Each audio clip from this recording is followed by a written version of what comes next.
Hey, the name of the show is What's Your Favorite Movie? And it's Ed South here with you. We're going to be talking about movies on this delightful podcast. My guest tonight is one of my dear friends. Please say hello to Kevin. Kevin, how are you? I'm great, Mr. South. How are you? Well, I thank you. So formal.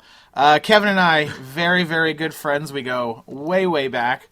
And I think, Kevin, you might have the distinction of being one of the people high on the list that I have dragged to some of the most horrible films ever put out by Hollywood. Would you agree with this assessment? I would say that you and I have attended one or two films in the last couple of decades that were less than wonderful. Do any come to mind? No, because I blocked them all out. Rocky and Bullwinkle? I think we saw that. Yeah. Oh, was that the one with Robert De Niro? Yes. Robert De Niro as fearless leader. Yeah. That was a very interesting movie. It was a very. Honestly, I hardly remember anything about it except for the fact that Robert De Niro was in it. Which is probably all that most people remember. So Kevin is older. Well, he's my age, whatever, our age, in our 40s, let's say. I am. But you have recently decided to go back to school and pursue acting. That is correct. As a career. So obviously, film has had some influence in your life, as that is where we are mostly exposed to acting, not living in New York and seeing a lot of Broadway. But definitely. Tell us about some of your favorite actors, or how did film influence your decision to go back to school and do that, if that's a thing. Well, I think for me, the film that probably jumped out at me as a kid was a film, which was actually an animated film, The Last Unicorn. And even though that was an animated film, it gave me a real sense of, I think, wonder and sort of, maybe there's some magical, things that can be done in movies or feelings that can come out of them. And I think that was one of the first movies that really piqued my interest in films in general. But as far as acting is concerned, I would say, I have to go back to The Godfather, because I saw that Godfather 1 and 2, as everyone did when they came out, and they're just amazing. There's a lot of heavyweights in that. Well, of course. Pacino. Yeah, well, all the big names are in that. De Niro, A Duvall. pre-Bullwinkle De Niro. Right. Pre-Bullwinkle De Niro. Robert Duvall, of course, who's an amazing He's actor. Awesome. Brando. I mean, the list goes on and on and on of amazing actors in those two movies. So those are the ones I think that stand out. How old were you when you saw The Godfather? I mean, roughly. Did you see it as a kid or like later in life? No, it was later. I mean, yeah, I said we saw it when it came out, but I was thinking, you're right. I was probably too young to see it at the time, but I guess I saw it in my mid-teens, probably. Something like that. Did you go to a lot of movies when you were a kid, or watch a lot of movies? A fair amount, not as much as you probably. I mean, you're a much bigger movie buff than I am. Well, I do have my own podcast, so you do, don't you? Whereas I do not. I think that I went to a fair amount of movies. Yeah, I mean, it was definitely something that I enjoyed.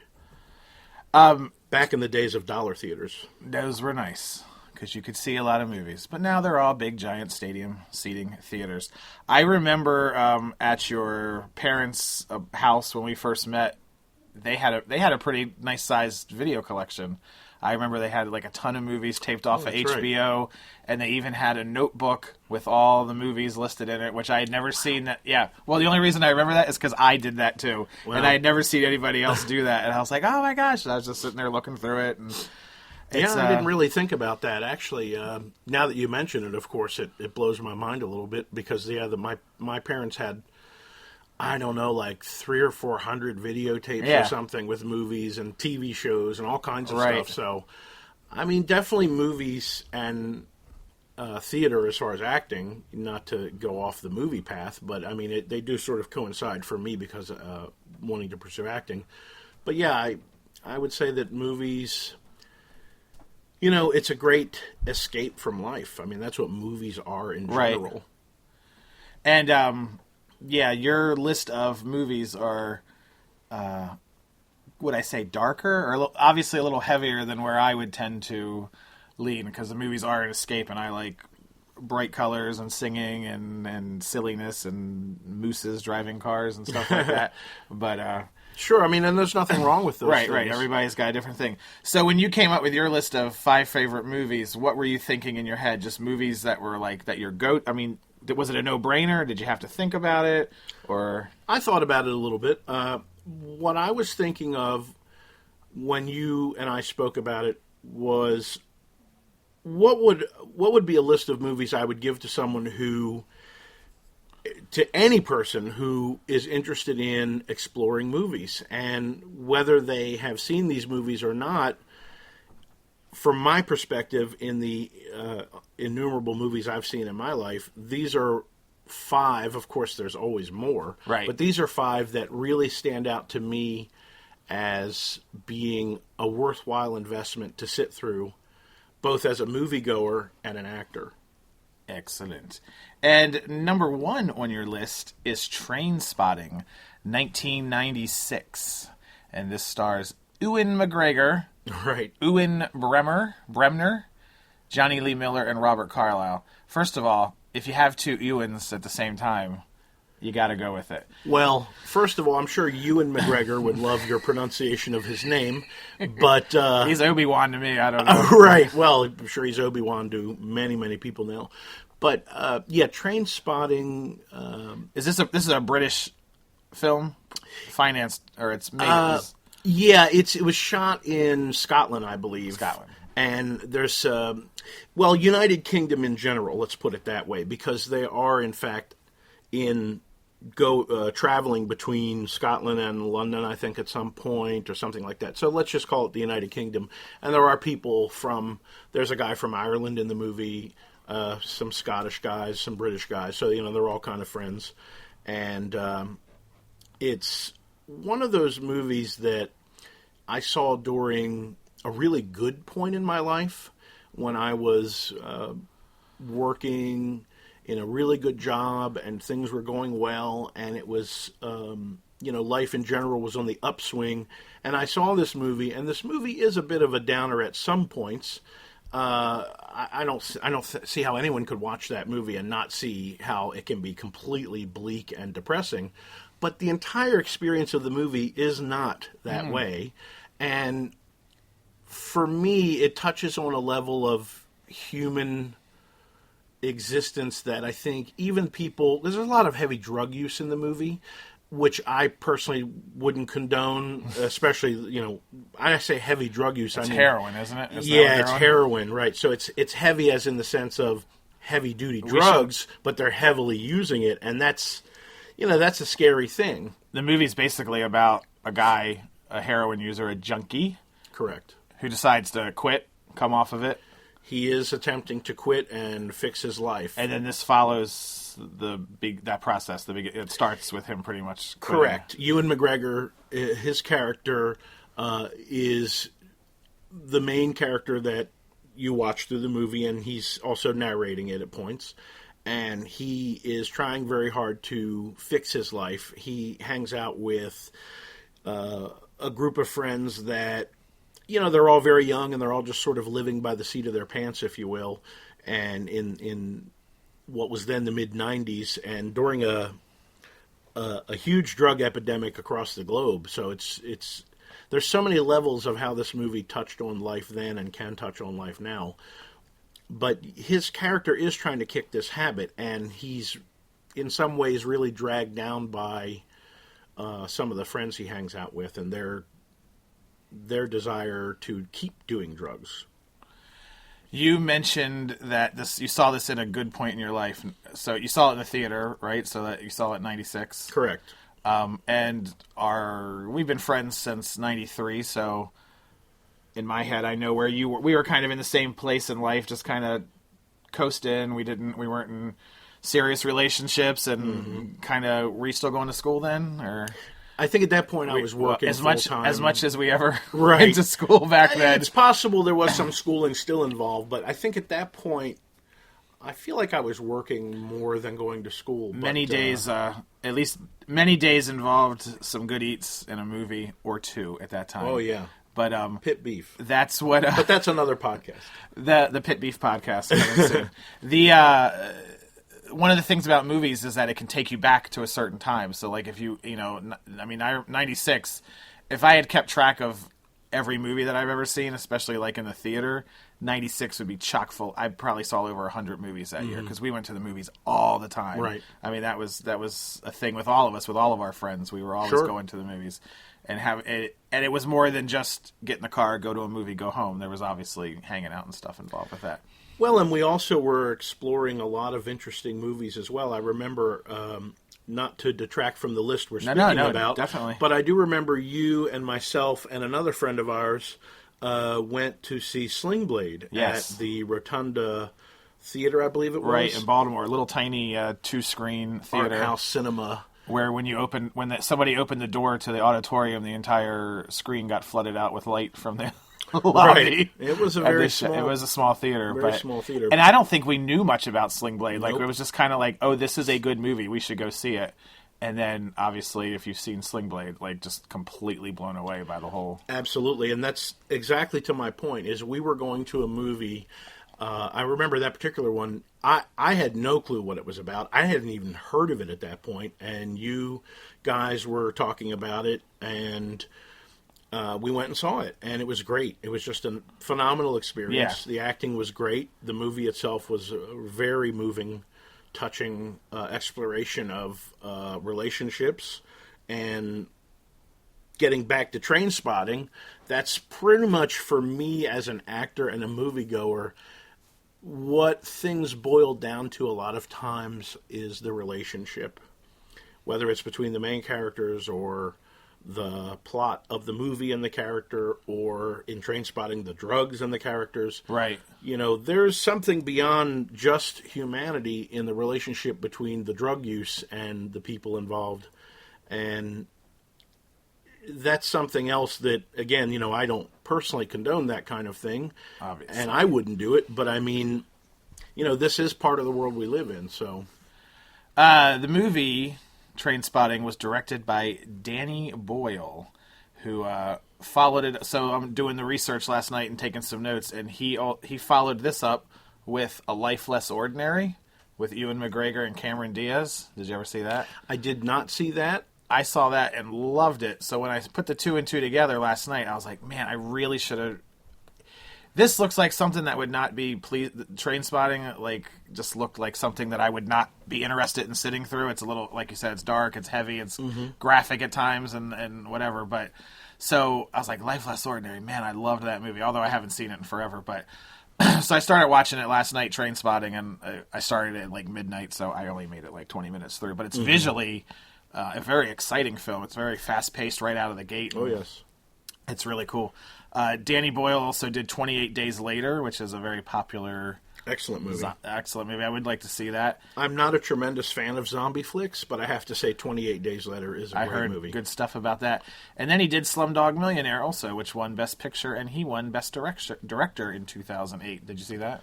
I did not see that. I'm sad to say that I haven't seen it. Did not care for it myself. No. He also did 127 Hours, where... what's his name? Cut off his arm? Yeah, Franco. James Franco. And he most recently did the movie of Steve Jobs, which I think is still out in theaters. And side note, he directed the television coverage of the 2012 London Olympic Games opening ceremonies. Well, there you go. That's some sort of interesting trajectory for a director, I suppose. But what do I know? I'm not a director. I think that, though, you can look at that as a list of very well-established films.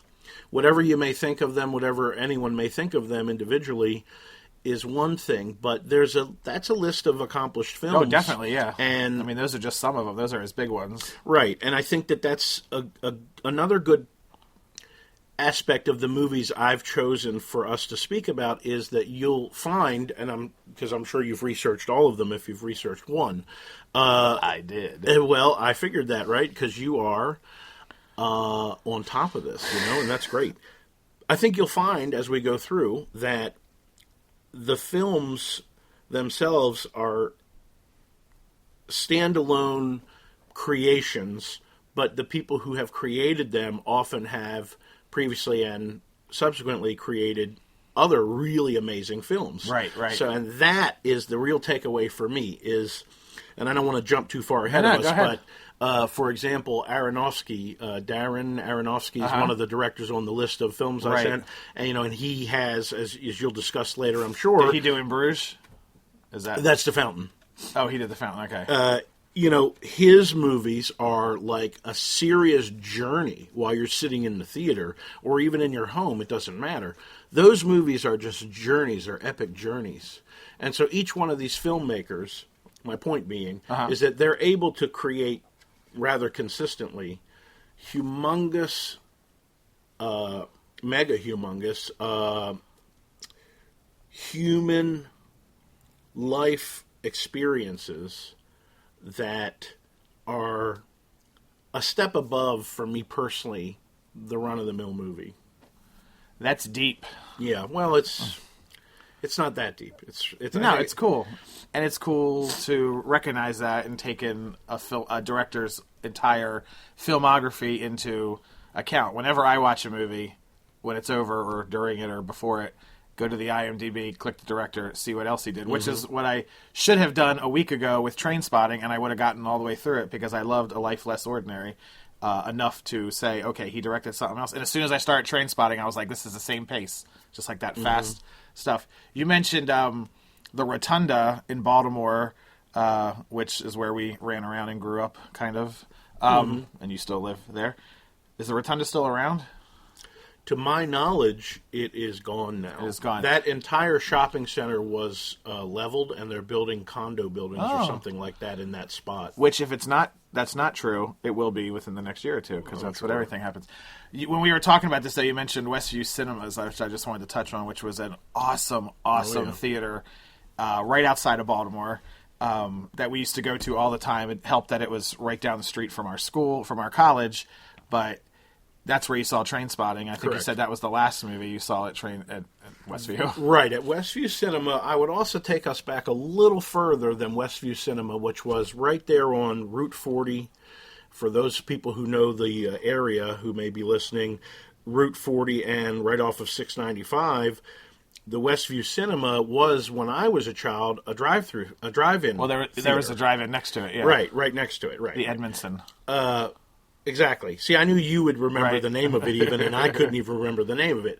So I would say to you, not only is the Westview Cinema had a lot of really good memories, and the drive-through theater right next to it also, for me, it just, that whole experience of going out, going to the movies, it's a family thing. Right. And when you get older, it's, it's a friend thing. It's just a human thing. But anyway, the Westview Cinema... Do you remember seeing anything specific at the drive-in there? Not really. I was so young when we went there. I think the only thing I saw there was 101 Dalmatians, I remember. When I was little. Feel like... I could be wrong, because you get to a certain point and the memories just start all clumping together. But I think that, I want to say Lady and the Tramp, maybe I saw there. Yeah. I feel like maybe, I don't know. But the Westview Cinema, they were tearing it down, as you recall. And a lot of people were very sad about that, because, that place had been there a long time. It opened in 65. June 2nd, there you go, 30 years. So that's exactly. It was just such an awesome theater. It was so unlike the multiplexes that you have now. You walked in, this thing was huge, and it wasn't huge like a old 1920s theater. It was very 60s, very Art Deco-y, very 60s-ish. And you walked in, and there was chandeliers, there was plants, and then you would go and you would veer right, and there would be the snack bar. Screen number 5 was so awesome. It was a humongous screen in a gorgeous theater. My reference point for all gorgeous theaters is the Muppet Show, but it looked like the Muppet Show theater. Like, it just had the huge curtains and the walls and everything. And I used to go see anything that was playing on number 5 almost. Like, I would, if there was nothing out that I wanted to see, I would just go see what was ever in number 5. Okay. Okay. I never knew that. I did not know that. Well, I believe that number 9 was the movie theater I was in when I saw Trainspotting the last time before they tore that place down. And I'll tell you what's funny is number 9 was a very small theater. Yeah, I was going to mention those. Very small, yeah. You walked down, 4, 5, and 6 were where you walked in, and then you went over and there was 7 and 8, I think, were kind of medium sized. But then you went down a flight of stairs and like around a corner, and there was nobody down there. Right. And it was just like a little hallway, and then there was 9 and 10 where either things that had been out for a while, like Trainspotting was out for a while. Oh yeah, at that point it had been out for a while. Or you could, once in a while they would show something that you couldn't see anywhere else. I saw movies like Robot Jocks and Brenda Starr, like just these weird things. Did Robot Jocks win the Academy Award that year? No? It did not. Shocking. It was beat out by Robot something else. I don't know, whatever. Robot politicians. So let's move on to number 2 just to keep things going here. Did you want to... Oh, no, I was just going to say that the only last part of that story was that I was the only person in the theater watching Trainspotting that night. So it was a very weird... It's funny that a lot of people... and interesting experience. ...have that memory of if they ever see a movie by themselves in the theater, and some people are like, so weird, whatever. That's happened to me 250 times because I go see really weird things, and I also try to go on off times when there's no audience for most things. So you can hear the movie. So you can hear the movie or just, not be bothered by whatever. But there's a real art of being an adult and going to see kids' films without kids. Don't go on a Saturday afternoon or whatever, but that's for another time. Let's go to number 2, Carlito's Way, 1993. And this stars Al Pacino, Sean Penn, and the lovely Penelope Ann Miller. Oh, yes, and she was quite lovely in that movie. And I'd also like to say John... Leguizamo? John Leguizamo is in that, as well as Luis Guzman, and they're two of my favorite... Are you reading my notes? No, I wrote that down, yeah. No, I can't see it, actually. No, I love that movie. It is probably one of the... number 1 of the 5 I sent you. It would be the one I would watch 1,000 more times because it's just an amazing movie. And what's a quick recap of that? What's the plot of this? Essentially, Carlito, Al Pacino. If you can get past, by the way, the fact that Al Pacino is playing a Puerto Rican gentleman, by the way, but that's another discussion altogether about movies that we're not going to, I assume, delve into. But Pacino is an assassin and drug dealer who is exonerated after serving only 5 years of a 30-year sentence. He's gotten out of prison on a technicality by his lawyer, who's played by Sean Penn. By the way, first time I saw the movie, I kept staring at Sean Penn going, is that Sean Penn? Isn't that awesome when that happens? Yeah, and it was just a remarkable acting job. The whole movie for me is, but Sean Penn in particularly stood out above the others. I got to say, that's what happened with Ewan McGregor last night when I was watching Trainspotting, because, of course, in my mind, he's Obi-Wan Kenobi, and he's at least 50 pounds lighter. He's not fat in Star Wars, right. But he looked like a rail. Yeah, he's very thin in Trainspotting, which, of course, goes to the whole drug use thing. But, but Carlito gets out of prison, and here again, we find a gentleman who wants to, quote-unquote, go straight. He wants to get away from the criminal lifestyle that he has led previously to his epiphany of 5 years in prison and realizing he is just getting too old for this nonsense. He realizes and recognizes in the opening sequence of the film that he shouldn't even really be alive at this point because he's a street gangster. He's a street-level gangster.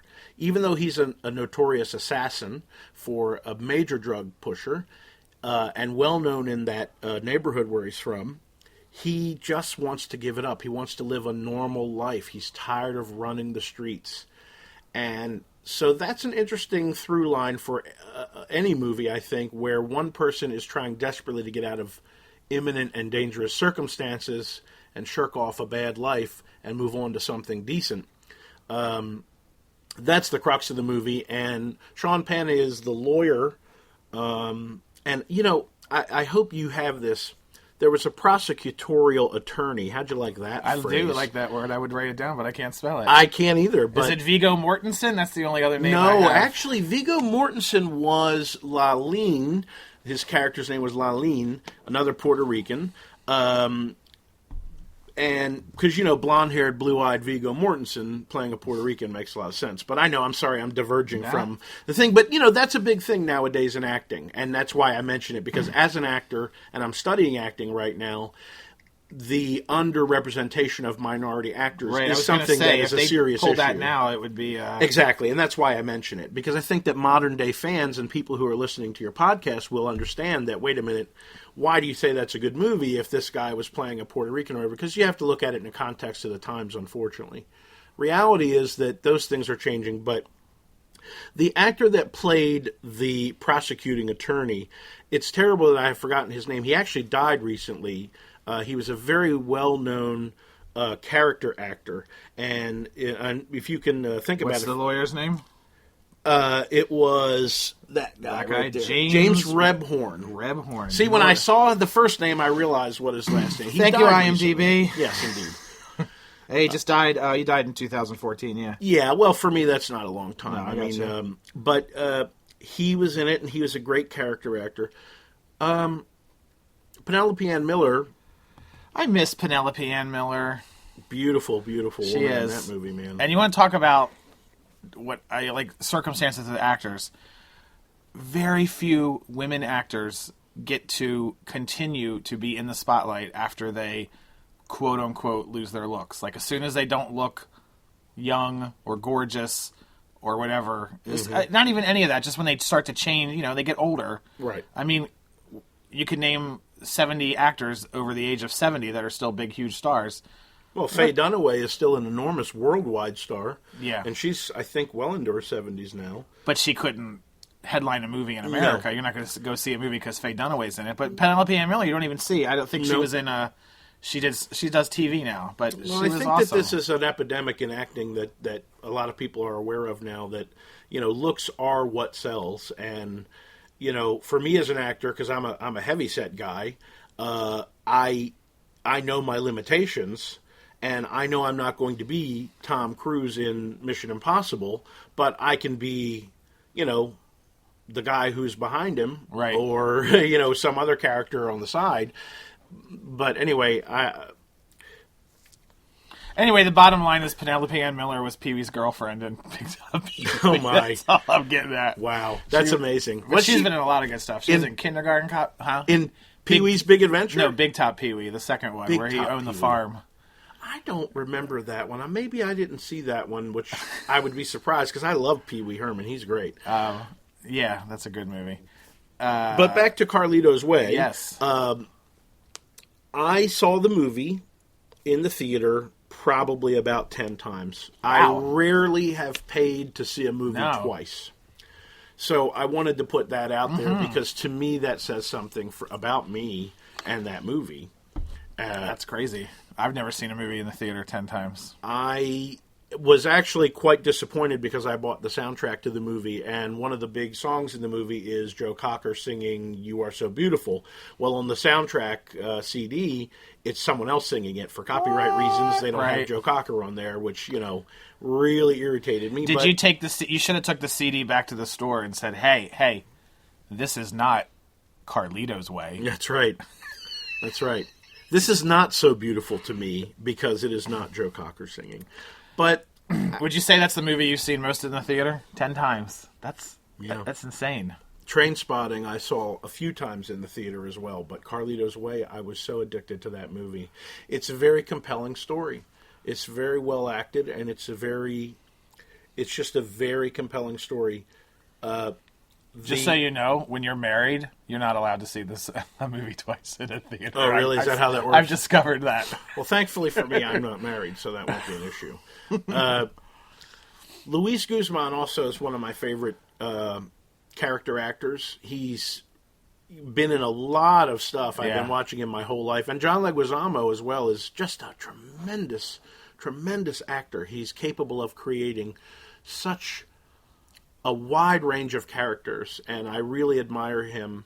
And I like Luis Guzman a lot, as well. He's awesome. Yeah.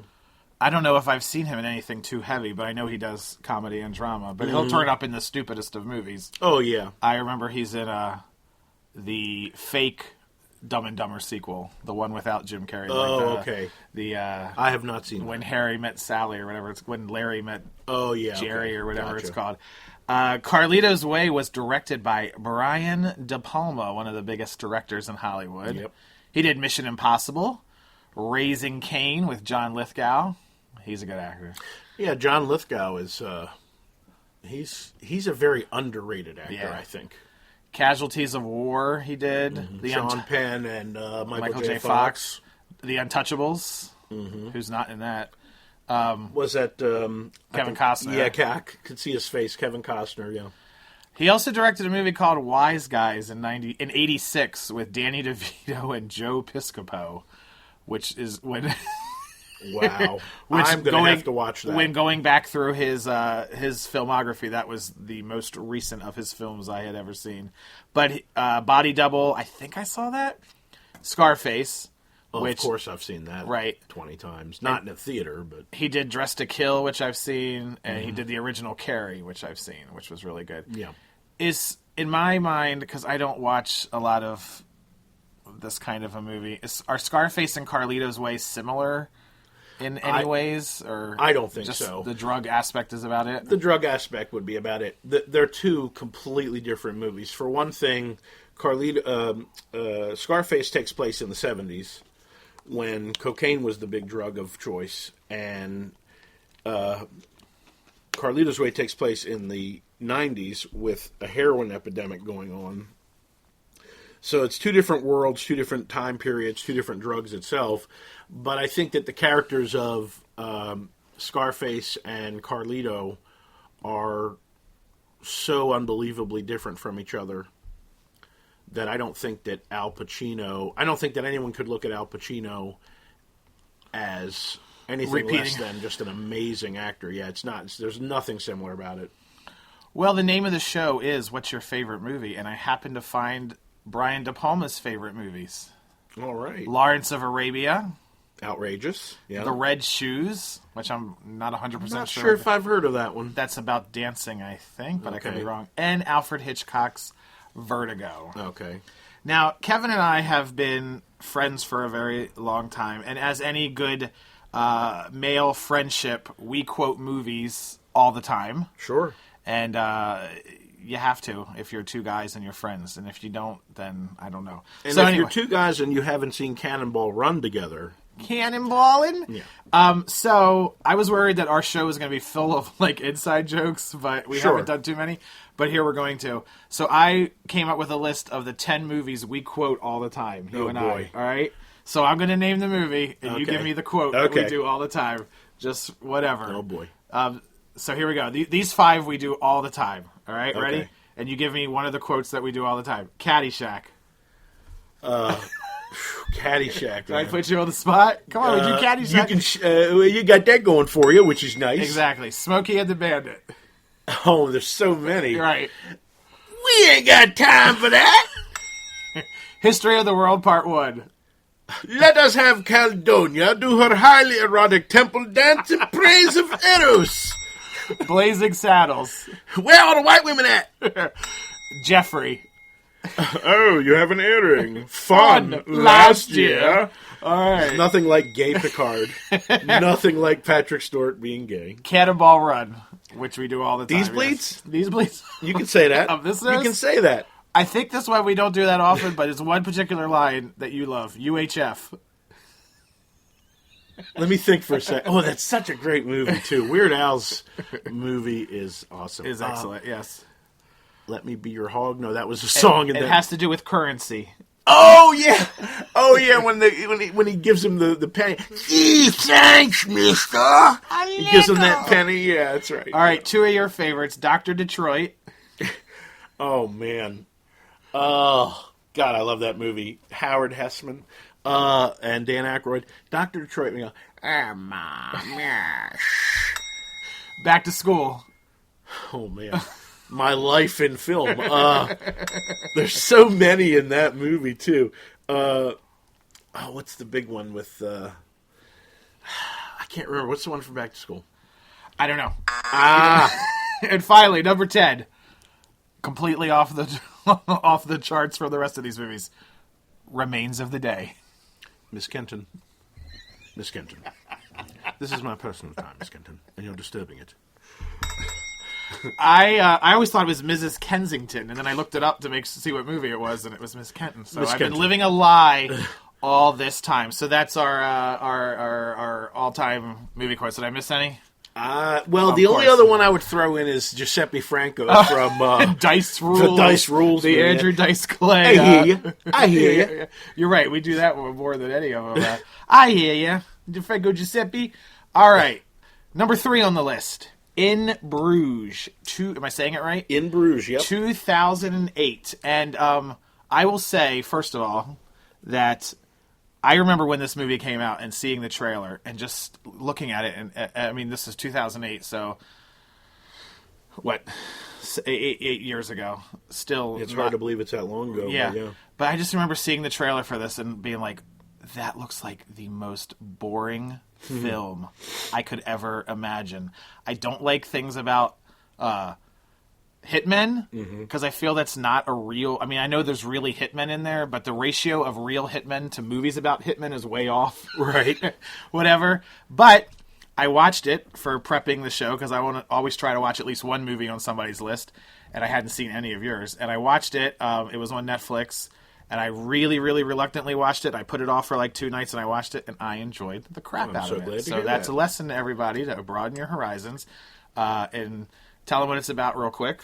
In Bruges is about, as you said, it's about hitmen. Essentially 2 guys who are hitmen, Colin Farrell and... Brendan Gleeson, right. I know his name, I just couldn't pull it out of my head. He's a really great character actor. And for some reason, when the credits came through and I saw Brendan Gleeson, in my head, I was thinking of like Brenda Fricker, I think, or something. Like I was like, oh, I like her, and then I'm like, she's not in it, but there's no reason to share that. I thought you were going to say you were thinking of Jackie Gleason. Well, I know who Jackie Gleason is. So essentially, these 2 hitmen are hiding out in Bruges, which is in Belgium. I would also insert that I saw this movie in Belgium back then. Oh, well, excuse me. Yes, I thought that was a nice little Was tidbit. it called In Here? When you were there? Well, I was in Brussels, so they still called it in Bruges. But it actually almost made me go to Bruges because I think Brussels is like 2 or 3 hours from Bruges. I don't remember. Well, one of my exactly. notes is that it's a really nice little tour of the town. Is it a town or a city? It is. It's a little town. It's awesome. You're like, I want to go there. Yep. Even though they spend the whole first half hour like dreading being there or whatever. Right. But the little canals, bridges, old buildings and stuff. Yeah, if you've ever been to, say, for example, Amsterdam is a little similar to Bruges. I would say that's Bruges on steroids, if you will. But, it's a very quaint, picturesque place. And I think that it makes perfect sense why they chose it for the setting of the movie, because it's not a place where guns would be. It's not a place where evil would be. It's not a place where bad people would go, generally, you would think.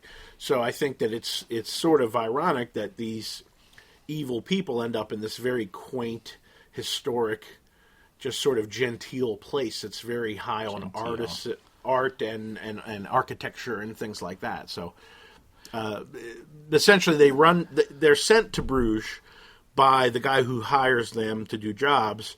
And do you want me to go into the plot line, or you want to give it away for people? Well, don't give it away. Okay, that's against the rules. But, okay. Yeah, I mean, I think we covered the idea. Yeah, they're just waiting out in Bruges. What I really liked about it was it didn't bog down with any of the details of like why they're there. They're waiting for their next call. That's it. You don't need to know anything else. You don't need to know any of the backstory of the hitman that they, or the boss that they work for. Right. It's just like, this is what you're concentrating on. Exactly. So even though it's very simple to follow, because you don't need all this other stuff. Well, I think that those movies for me are the best kind, because I don't like a lot of expository. Right. I loathe it. I really do. I can't stand sitting in a movie. I saw a movie. You know what? Did you take me to see The Last Airbender? No. Okay. Somehow or another, I ended up seeing The Last Airbender.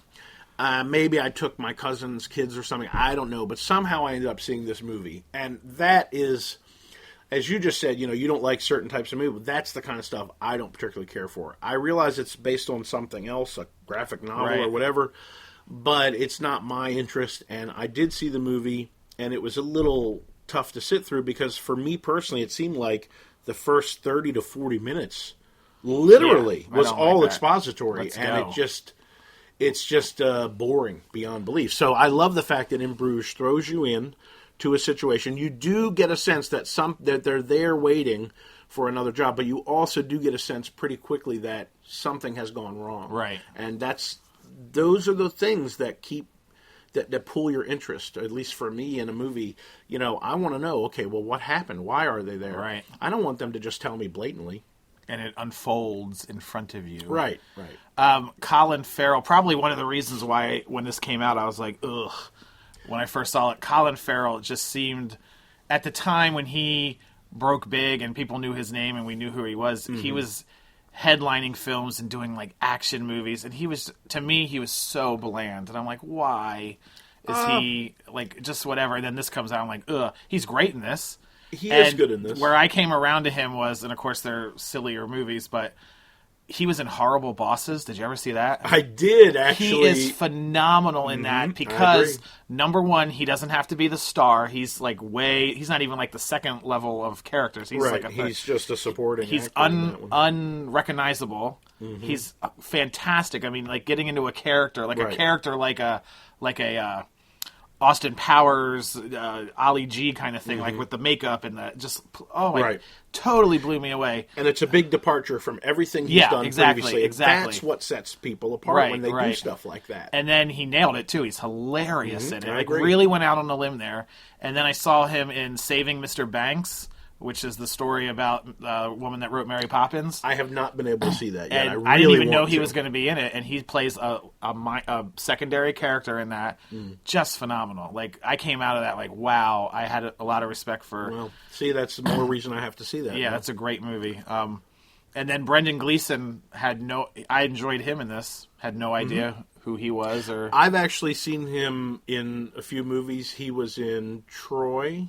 Yep. He was in the name of it just went right out of my head. He's played he's been in a few movies where there are either Scottish or he was in 28 Days Later. Yes.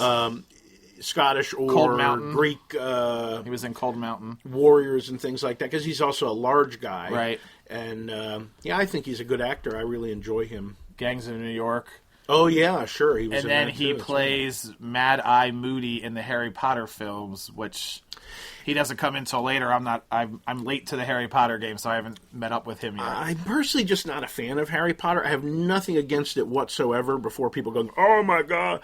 The thing is, I just haven't read it. I just have no time to do that. I have seen some of the movies because of all the people I know that are into it. Right. I just personally don't have any deep interest in it, but I did see Brendan Gleeson in the movie, and I thought he did a great job. And the movies themselves are very well done. I think I read this. In Bruges has like 4 guys that went into Harry Potter films. Some of the minor characters, as well as Ralph Fiennes. Yeah, Ralph Fiennes, who was also in Schindler's List. I think that, and the reason I mention it is because, again, I go back to really divergent acting roles, and I find that's what moves me. That's what moves me as a person, as a movie watcher, and as an actor. So if you look at Ralph Fiennes as Amon Goth in Schindler's List, and then you look at him as this character, I forget what his name was in Bruges, but really amazing character. He's really good. Arcs there, just completely different things. Also, the other thing is Peter Dinklage was in Bruges. The little guy, the little person. That's Peter Dinklage. That's Peter Dinklage. How did I not see that? Yeah. Wow, he does. He looks totally different, doesn't he? Though he looks really young, a lot different, and another really great actor. Yeah, definitely. I got to say that little people in general who have been used in movies, needless to say, as the Munchkins and comic things, or Peter Dinklage is a really, really great actor, and I'm glad to see that a little person who is really capable of acting well, as he is, is out there getting stuff. Yeah. Because I watch Game of Thrones. I don't know if have ever seen it, but I think it's a fantastic show for a lot of reasons, but he's just a really great actor. Isn't he also the, just for a reference point, he's an elf, isn't he? Or you're not familiar with I don't know. I think he's an elf. I wouldn't be surprised based on the title. He's not an elf in the movie, though. He couldn't be. He's a dwarf. I know, but I know, I'm just being funny, really. And then let me make 2 stupid notes that I put down. Okay. Brendan Gleeson, all the fine things you saw that he was in. The only thing I had seen him in was Smurfs 2, where he plays Neil Patrick Harris, his father. He plays... So wait a minute. He plays Smurfs 2. Smurfs 2 has Neil Patrick Harris in it. And as does Smurfs 1, of course. Okay. Is as a voice? No, he's in it. Well, I guess I have the DVDs you can borrow. I guess I'm just missing out. Do you have a feeling if Smurfs and Smurfs 2 came out when we were in college, I would have taken you to see it in the theater? Well, that's why I didn't see it, because you didn't. Because I have kids now to take to see that stuff. And then it's not it's written Ralph, but it's Rafe. Right? It is Ray. Yeah, that when he first became popular, that was a huge thing, and even Saturday Night Live was making fun of his name. Wasn't Schindler's List kind of his big breakout role? Oh yeah, for America. Yeah. And what was he in that exactly? I've seen Schindler's List. He was Amon Goth, who was the leader of the concentration camp that the movie is based in, and the Auschwitz camp. Right. I haven't seen that in a while, but it's a really good movie. He was essentially the commandant of the camp. So, and there's no more serious movie than that, pretty much. So, again, it's for me. It's you look at these amazing characters that these people create, these actors, and the guy in Bruges that Ray Fiennes is doing, and this other character in Schindler's. I mean, they're just polar opposite people, and it's impressive to me. And that's what I'm looking for. In Bruges, he is a cold-blooded killer kind of a character, a ruthless, heartless, scary guy, but also warm and funny, and because he has a family. Yeah, considerate. They show him with his family. And... I just have to mention from my notes, I take stupid notes, but it's also ties into one of our favorite movie quotes from another movie that we do all the time. Ray Fiennes next is voicing Alfred in the Lego Batman movie. And, of course, Alfred. That's Batman's homeboy. We're the only 2 white guys in our 40s who quote Baps on a regular basis. What a great movie that was. I've never seen it, have you? No. I only remember the commercial as being one of the most god-awful things I'd seen at that point and thinking, there's just no way I'm going to see that. And I just remember that whole Batman's homeboy thing was pretty. Here's something else I wrote down about In Bruges. They're having a conversation about I think it was something that happened at one point, whatever. And they keep mentioning. They say he was the lollipop man. He was the lollipop man. Yeah. Well, it has been a while since I've seen it. I didn't know how well it was. He keeps saying lollipop man, like emphasizing it, and I didn't know what that meant. I assumed it was one of 2 things. Either he was literally a lollipop man, like that's something in another country where a guy walks around and sells lollipops in a park, or it was a gay slur, because it certainly sounds like something silly, like, it could be. Does your lawnmower run on ginger ale, or whatever. Right. But it's actually the stop sign holder at a construction site who holds the big lollipop side. There you go. So, wow. See, I never knew that either. In Bruges, the F word is dropped 126 times in 107 minutes, equaling 1.18 Fs per minute. Wow. That's how fast my first car went. We are running a little long. Let's just tackle these last 2 real quick. Number 4 on your list, and I don't want to shortchange these movies, but we want to wrap this up. Number 4 is Titus, 1999, with Anthony Hopkins, Jessica Lange, and say his name, Jonathan Rhys-Meyers. Rhys-Meyers. And this is an adaptation of Shakespeare's Titus Andronicus, which is a great play. It's a very seemingly little-known play. Julie Taymor directed it, and she's a Columbia University grad. Oh, look at you. So she's, All right, and what am I going to reference about Julie Taymor? What did she do? Spider-Man on Broadway thing? Or? Did Lion King. She did Spider-Man. Okay, the Lion King, yeah. Well, she's a really creative, visionary person, so it doesn't surprise me. And I did watch the trailer for this, and it's very visually striking. It is an amazing movie. If you want to see what Shakespeare should look like, in my opinion, that's it. I mean, what she's also... The thing is with that movie is she's modernized it. Okay. They're on motorcycles. Right. They're driving cars. So this is a Shakespeare show. So obviously there's something very unique there. But they're still speaking in pentameter? Oh, absolutely. The it's all the original. Yep, all the original Shakespearean language is there. You can watch it with subtitles if that helps. I That's did it. true. I did it as well, just because even though I can understand what they're saying, but when they're going fast, you still have to process it, so it can take a bit. But it's a great movie, and I think that it's something that if Shakespeare himself could see it, he would probably cry because it's just so well done. Oh, okay. Anthony Hopkins acting, by the way, for me personally, I must say this: that role. Anthony Hopkins as Titus is the single best acting performance I feel I've ever seen in my life. And that is a huge statement compared to hundreds of amazing acting jobs.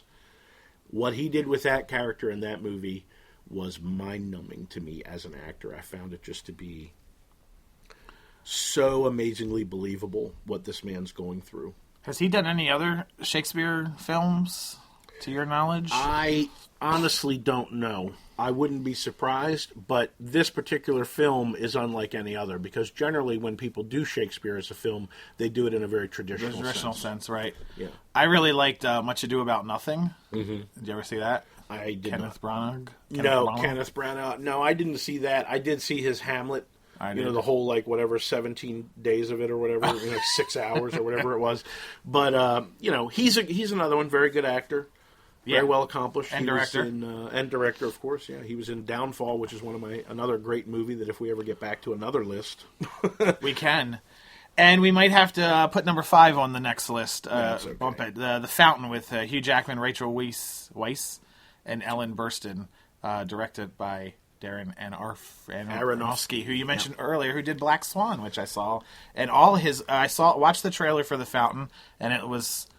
And it was like, okay, that puts 2 and 2 together when you know Black Swan and all his movies, which I didn't write down, but they're all they're epic. Right, they're very epic journeys. They're definitely larger than a lot of other movies, and The Fountain itself crosses time barriers as these two people essentially who are in love with each other, and one is dying and the other one's trying to save her. Hugh Jackman's trying to save her from dying of cancer, I think. And it shows how their relationship over several lifetimes, and it's a phenomenally done movie. And the lifetimes are in the past and the future. Did you see this in the theater? I did. I never even heard of it until you mentioned it. It is a phenomenal piece of artwork. And it is easily findable on DVD if you want to watch it. Absolutely. We're going to wrap it up because we're hitting about 52 minutes here. I'm sorry to cut the end of your list. That's okay. Short. When we get going, we can go on for hours and hours, especially about movies and acting. And BAPS.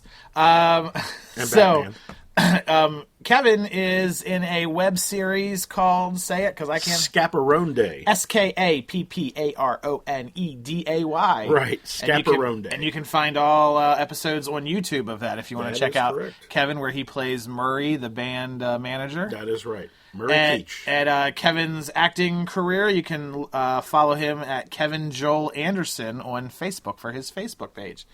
And thank you very much. Yes. Like my page, and I'll like you. And, we forgot to mention at the top of the show, Kevin's done some work on House of Cards and Veep and some short films. I've been on the ID Network. I did one of those recreation shows. Oh, yeah, that's right. That's I was right. a detective on that. I've been very fortunate, during this short time of re-delving into acting. It's really been great. Folks, my name is Ed South. You can follow me on Twitter at Ed South, or follow the show on Twitter at WYF Movie Podcast. Email for the show if you want to interact with us, favemoviepodcast@yahoo.com. Kevin, thanks for coming up and doing the show with us. Thanks for having me on the show. Yes, it was so quick. It seems like we hardly did anything, but we're hitting about 54 minutes, so we're going to wrap it up, and we hope you join us next time. Kevin, thank you very much. Thank you. All right, we'll see you guys real soon. Thanks for listening. Take care.